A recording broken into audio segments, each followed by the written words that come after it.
This is Bishop Michael Burbidge, and you are listening to the Walk Humbly podcast.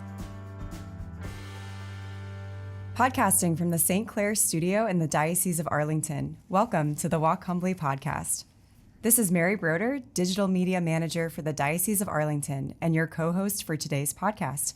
Without further ado, I'd like to welcome your host, Bishop Burbidge. Bishop, how are you doing? Mary, I'm doing well. Thank you for serving as our co-host today for our podcast. I appreciate that. I welcome this conversation and pray that our listeners are enjoying these special days in the month of May under the care and protection of our Blessed Mother. I'm excited to be here, Bishop. Looking forward to it.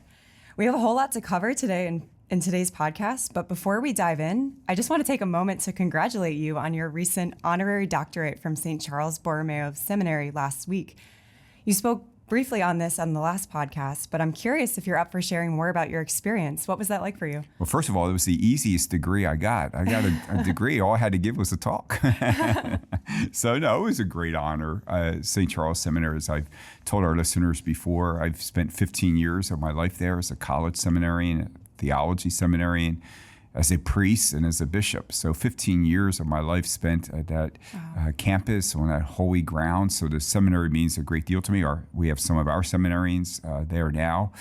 It was historic in that this was the last commencement on the Overbrook campus after 150 some years. So I was honored to receive the degree from the seminary. That means so much to me.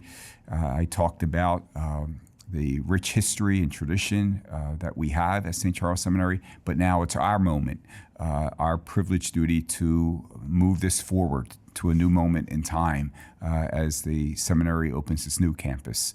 So it was a great joy, saw some great friends, and was with our seminarians, and it was a great day. That's wonderful. Well, we're so happy for you, and thank you for sharing that. Thanks. A week from today, May 28th, marks the 50th anniversary of Pope Paul VI's announcement of the establishment of the Diocese of Arlington, which would take place later that year on August 13th, 1974. So you know what that means, Bishop? It's almost time to celebrate. We're ready to go. We're now just 2.5 weeks away from what you've called the biggest celebration of the year, the Diocesan Jubilee Fest. So there's so much for Catholics to look forward to in our diocese at this event. There's going to be Mass, food, family, friends, fireworks, but I'm curious, what are you most looking forward to? Well, first of all, that's a good point. We've been preparing for this for 3 years. We have multiple ways that we're going to celebrate our Jubilee, but in many ways, I think this is the biggest one because this is for everyone. We have this space at the fairgrounds that everyone in the diocese is invited. And that's what I hope it is. It's a family celebration and a festival to have joy together, to be laughing together, singing, dancing, all those things that a Jubilee should be. And so, of course, we will begin with the Marian procession and the Mass, which is always the highlight of any of our gatherings. But I am also looking forward just walking around for the next few hours and just greeting and seeing and meeting as many of our faithful as possible and to enjoy the fireworks and the music that would be part of our day. Yeah, it's going to be a great day. I'm looking forward to it myself. So if you are not yet registered for the Jubilee Fest on Saturday, June 8th, and you would like to attend, please head on over to our website at arlingtondiocese.org/jubilee-fest to register free of charge. It's important that you register so we have accurate counts for communion as well as to be able to feed you and your family for dinner. More than 3,300 of you have registered to attend, so I thank all who have helped to spread the word on social media. Well, Mary, just two things I'd just like to highlight about that is, as you said, this is free. This was meant to be a diocesan Jubilee gift to all the faithful.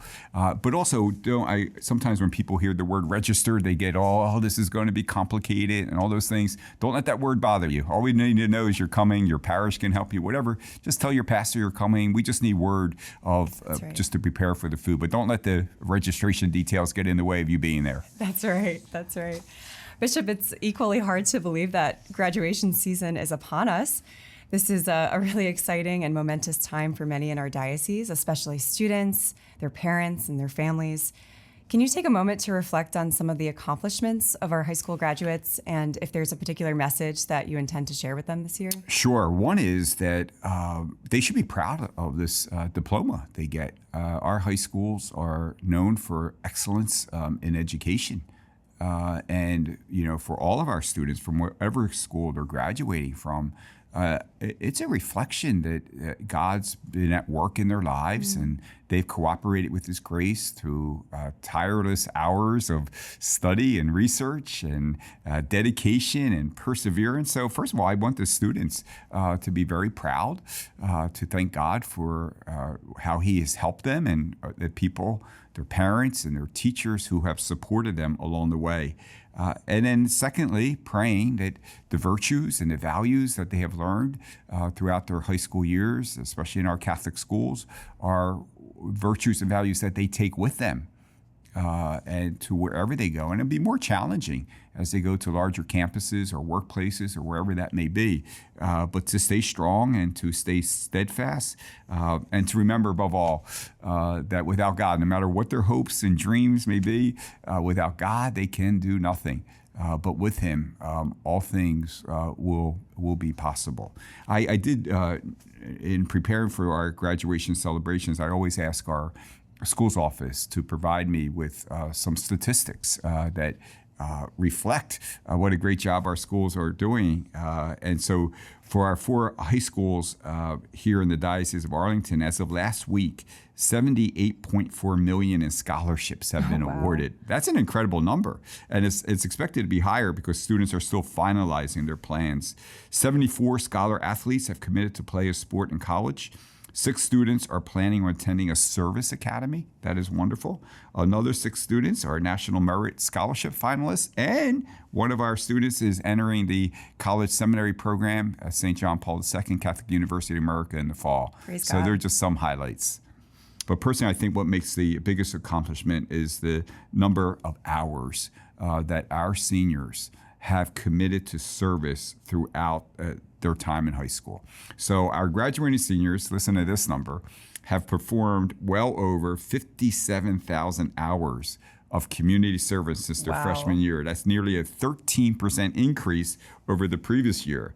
So in this year alone, these seniors performed close to 20,000 hours. Isn't that incredible? That's amazing. I know. All right, Bishop, speaking of graduations, about 2 weeks ago, Kansas City Chiefs kicker Harrison Butker, who is well known as a deeply devout Catholic, delivered the commencement address at a small Catholic school, Benedictine College in Kansas. The speech, which included his thoughts about how the COVID pandemic was handled in both government and the church, has been a subject of both praise and derision in the media. Most of what has captured this attention were his thoughts about the role of women and his criticism of Pride Month. The speech has more than 1.7 million views already on YouTube.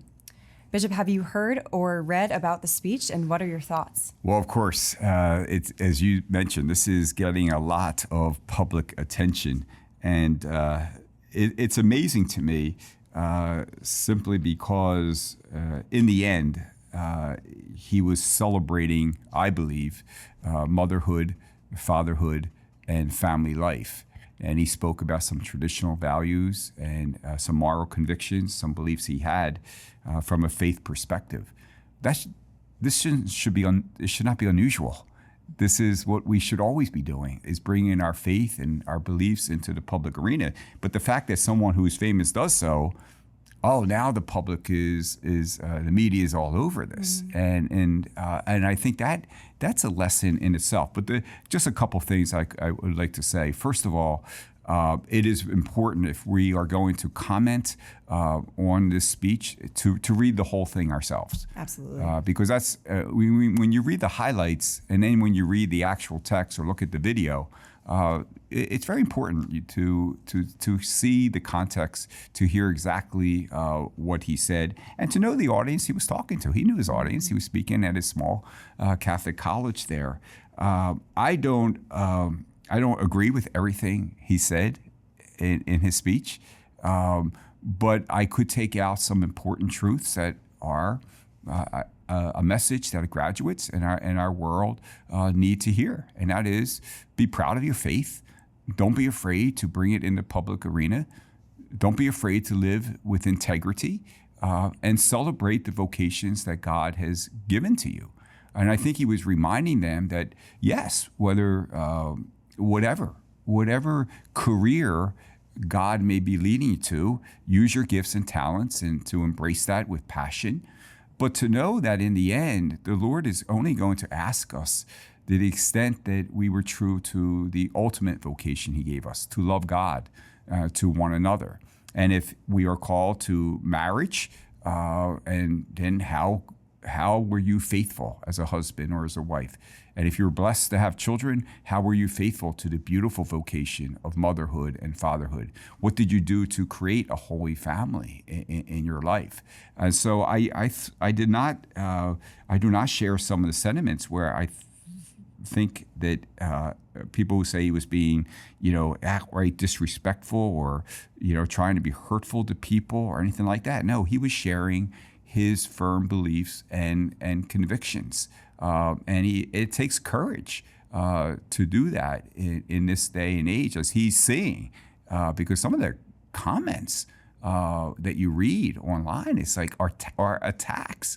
He didn't attack anyone in his talk. He shared his beliefs and convictions. And this is the problem. Everyone wants to talk about the need to be respectful, the need to listen to others, except sometimes when it doesn't agree or when it's a traditional type of speech or article or book or whatever it may be. And so I think we have to be very, very, very cautious here. Even the NFL I was disappointed in that they felt a need to write a statement and to disassociate themselves from what he said. Well, I've heard some other speeches and talks from people who represent professional sports.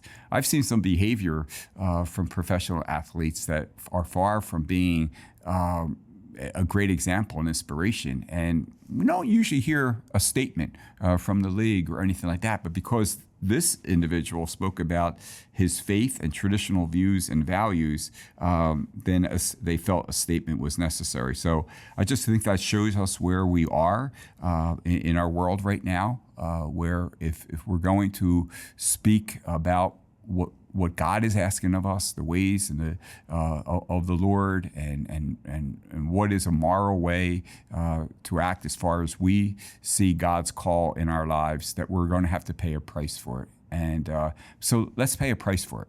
That's what it means to follow the Lord. And I just think we need more and more to be confident in bringing our voices. So this is not something out of the ordinary. We should be able to talk about our faith and encourage people in the way that we think. Now, it's very amazing that I'm, in a sense, defending Harrison Butker, because he played a very key role in defeating my Philadelphia Eagles in the Super Bowl. But I don't know. I just think it's, again, I just would encourage everyone to read the speech before they comment. And again, I don't agree with everything in his speech. He was critical of bishops and priests in the church and how the COVID thing was handled and all those kind of things. I don't agree with everything he said, but I respect him for having the courage to say it without attacking anyone. One thing that I took away when I watched the speech and read the transcript was his message that an ordered, Christ-centered existence is the recipe for success. Of course. I think that cannot be overstated, especially to our graduates. So right. I really appreciated that. Yeah, well, and 99%, it seems to me, of commencement speeches that you hear is just focus on the individuals. You go out, you live your hopes, you live your dreams, you go out, you change the world. As if you're going to do that by yourself. You can't change the world. We can't transform the world unless it is by bringing the gospel and the message of the gospel to that world, and depending completely on the Lord's grace and on the Lord's help. Then we can play a role in the transformation of the world to which he sends us with the gifts and the strengths and the abilities that we need. Absolutely. Thank you for sharing your thoughts. Bishop, for the last several months, the Virginia Catholic Conference, which represents the public policy interests of the Arlington and Richmond dioceses, has been asking parishioners to contact the governor, urging him to veto troubling legislation. These bills pose challenges to both religious liberty and parental rights. And happily, late Friday evening, Governor Glenn Youngkin vetoed these deeply troubling bills. Can you talk more about the bills and about the VCC's work on this issue? Right. And we, again, here we go. We made our voices known. The Virginia Catholic Conference asked us to, reach out to speak our voice on this issue, provided the means to do so. Our voices have been heard. The governor, acted appropriately. And I'm pleased to report that, as you mentioned, he vetoed two bills which threaten. These bills threaten to compel organizations to provide and pay for contraceptives, and even some abortion, include inducing drugs and devices against deeply held beliefs. Equally alarming, the other bill asserted the right to contraception and would have applied even to minors seeking sterilization procedures in direct conflict with Virginia's parental consent law. So these two sets of coercive, expansive, and extremely harmful bills were rightfully rejected for many reasons, and we are grateful. Bishop Nesta and I issued a statement to Governor Youngkin for protecting life, liberty, and parental rights. And I think this is something that we need to be also very mindful of, that when we disagree and when we have to challenge and call out for an elected official not protecting life and liberty and parental rights, we have to be vocal and that our voice is heard. But I also think when an elected official does something right, that we need to commend. And it doesn't matter on what side of the aisle that person may be. Challenge when life and liberty, religious freedom, parental rights are violated. But when they're being upheld, let's commend and encourage those leaders for doing so. And I want to really sincerely thank more than 2,000 people who responded to the Virginia Catholic Conference's action alert and urged the governor to veto the legislation. This advocacy by our parishioners who are living out the call to faithful citizenship proves what we know to be true, that our participation, that our voices matter and can make a difference. Yeah, I was really encouraged by that number. And if you want to sign up to receive action alerts from the Virginia Catholic Conference, you can do that on the Virginia Catholic Conference website, or heading to our own website. You can find a link there. Bishop, on Sunday and last night, CBS News aired an interview with Pope Francis. In it, he spoke about many things: the war in Ukraine, the Holy Land, the plight of migrants, gender ideology and surrogacy, and what he thinks about his, quote, conservative critics. Was there anything that particularly resonated with you? Yes, so I did. I had the opportunity to watch that interview in its entirety last night. I thought it was a very respectful interview. Some tough questions were asked, but again, it was done respectfully, so we always welcome that approach. I think several things resonated for me. One is I'm so glad this interview is aired right before the first World's Children's Day. Next weekend, Pope Francis will welcome thousands of young people to the Vatican, including refugees of war. Children are most impacted by war. He also calls for peace in the Holy Land, Israel, Gaza, as well as the Ukraine. But that World's Children's Day, the fact that you can see, even when he speaks about children, you can just see his love for the children, very much an imitation of Jesus, who loved being with children, who embraced them. And so that's really was a beautiful part of his message. He did speak about migration and treating migrants in a very humane way. He says, and this is important, we cannot remain indifferent in the face of such human dramas. The globalization of indifference is a very ugly disease, he says. But that's really the gospel, because that's what Jesus said. Jesus said, the one thing Jesus did not want is us to be lukewarm. He said, like, you're either for me or you're against me. Don't be in the middle. Don't be lukewarm. And I think the Pope highlighted that message. He did respond to a question about the blessing of same-sex unions. He made it very clear that he did not allow the blessing of same-sex unions because that isn't a sacrament, which the Lord made. He clearly states that the same-sex blessings are not blessings of the union. But of course, any individual looking for God's grace and protection and help can, as an individual, be blessed. Surrogacy, a very sensitive subject. He talked about that in regard to surrogate motherhood. And he went into a little explanation about why, in the strictest sense of the term, that is not authorized. But sometimes surrogacy, he's concerned, has become a business, which we know to be true. And he said that's very bad and advocates a course for adoption. So I thought the Holy Father, he looked good. He looked strong. It was an extensive interview. It was very intense topics, but I was really pleased to see that he looked strong. He looked engaged, and he wasn't afraid to answer the questions. I thought that was a good example of how an interview should take place. You could see there was mutual respect for one another. Yeah, it was very respectful. Bishop, at this time last year, you confirmed 174 adult men and women from 30 parishes throughout the diocese. And just this past weekend, you and Bishop Laverty confirmed 262 candidates that represented more than half the parishes in the diocese.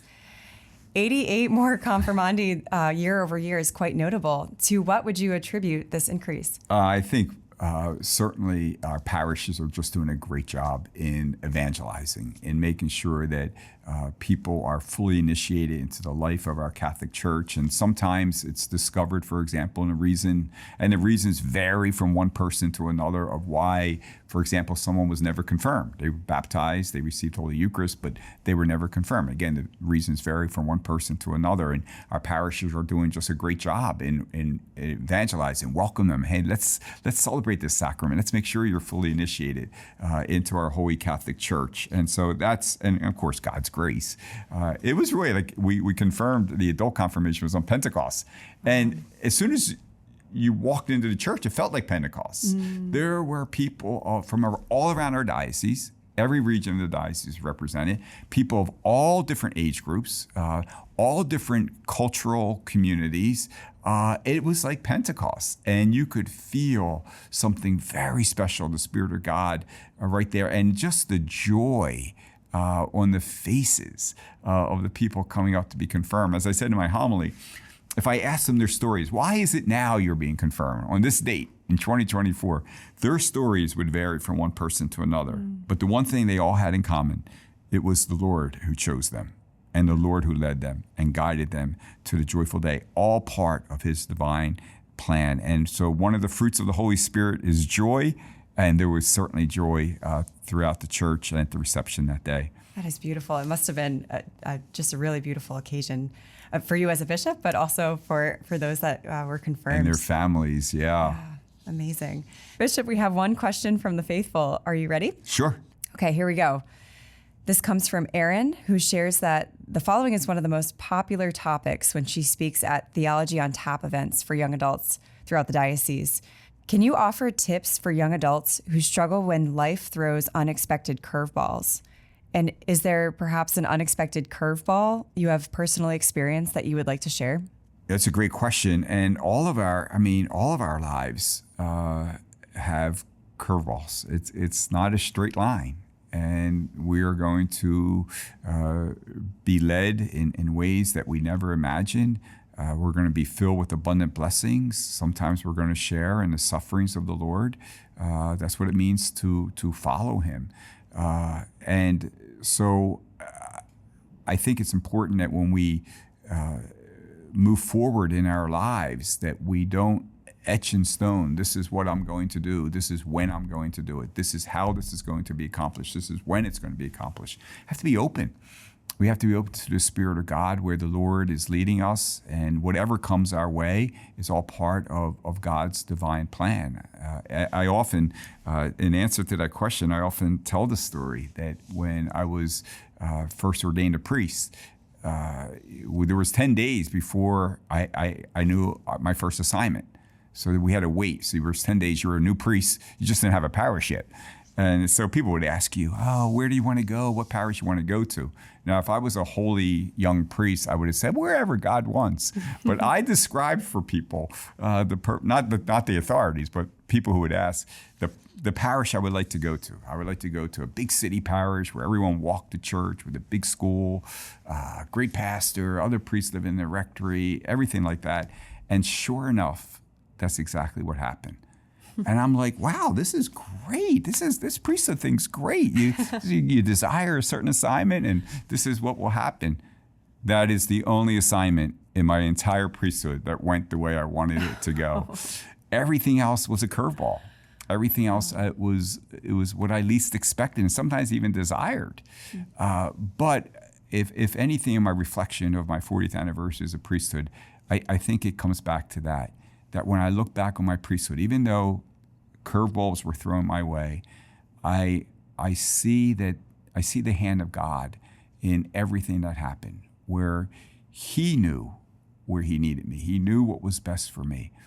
And wherever He sent me, He provided the grace and the strength that I needed. He's faithful to His promise that He will be with us always. So in answer to that question is, don't be afraid. Don't be afraid. Curveballs will come your way.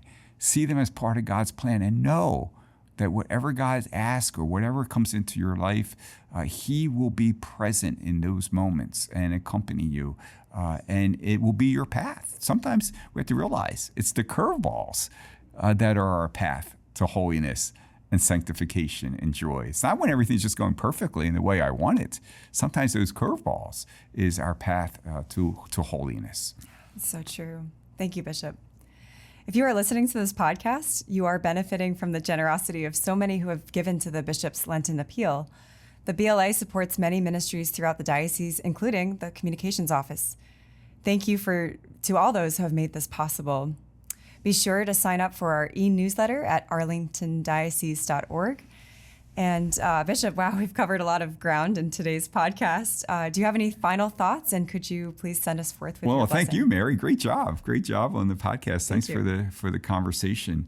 And no, we are continuing this month of May as in honor of our Blessed Mother. So I just encourage our parishioners and our families to stay close to Mary.